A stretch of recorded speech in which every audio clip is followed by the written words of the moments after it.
अब हम बात करेंगे रक्षाबंधन का मुहूर्त, शुभ मुहूर्त, समय और तारीख।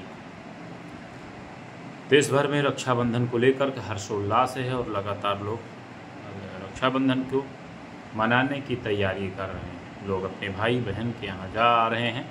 आइए हम बात करते हैं रक्षाबंधन का शुभ समय, तारीख। किंवदंती के अनुसार सर्वप्रथम शूर्पणखा ने अपने भाई रावण को भद्राकार में राखी बांधी थी, जिसके कारण रावण का पतन हुआ। शनिदेव की बहन भद्रा इस बार रक्षाबंधन पर दोपहर 1:31 तक सभी भाई बहनों के प्रेम का इम्तिहान लेंगी। भद्रा समाप्त होने के बाद ही अपने बहनें अपने भाइयों को रक्षा सूत्र बांधें। हाँ, बात करेंगे कि सोमवार को 19 अगस्त को है रक्षाबंधन, और रक्षाबंधन का पवित्र त्यौहार भद्रा रहित अपराह्न व्यापनी पूर्णिमा में करने का शास्त्रीय विधान है। प्रसिद्ध पंचांगों की गणना अनुसार इस वर्ष 19 अगस्त 2024 सोमवार को दोपहर 1:31 तक भद्रा रहेगी, जिसका निवास पाताल में है।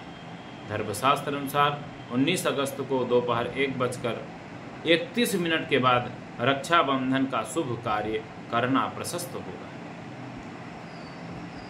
दोपहर बाद भद्रा रहित काल में बहन भाइयों की कलाई पर बांधेंगी राखी। भद्रा का विशेष विचार रक्षाबंधन में किया जाता है।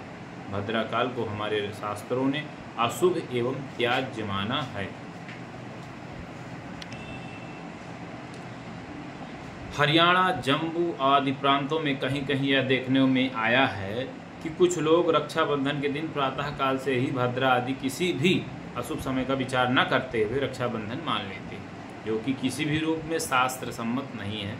और बात यह है कि केवल अति आवश्यक परिस्थितियों में भद्रा मुख काल को छोड़कर भद्रा पुच्छ काल में रक्षाबंधन आदि शुभ कार्य करने से आज्ञा धर्मशास्त्रों में दी गई।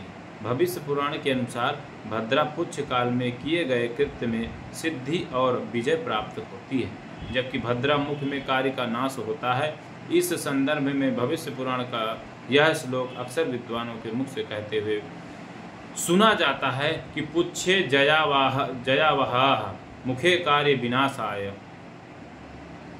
भद्रा और रक्षाबंधन के संदर्भ में इस बात का विशेष ध्यान रखना चाहिए कि मुहूर्त एवं ज्योतिष के संहिता ग्रंथों में जो भद्रा के मुख को अशुभ और पूंछ को शुभ लिखा गया है, वह भद्रा की पूंछ में रक्षाबंधन करने की आज्ञा दी गई। यह केवल आपात स्थिति यानी भद्रा के कारण श्रवण पूर्णिमा न निकल जाए, ऐसी परिस्थिति में जब अन्य विकल्प उपलब्ध न हो, केवल उसी समय के लिए कहा गया। तीनों लोकों में विचरण करती है भद्रा। भद्रा तीनों लोकों में विचरण करती है। शास्त्रों के अनुसार स्वर्गलोक में निवास करने वाली भद्रा शुभदायक, पाताल लोक में निवास करने वाली धन संचय कारक एवं मृत्यु लोक अर्थात पृथ्वी पर निवास करने वाली भद्रा समस्त कार्यों का विनाशक होती है।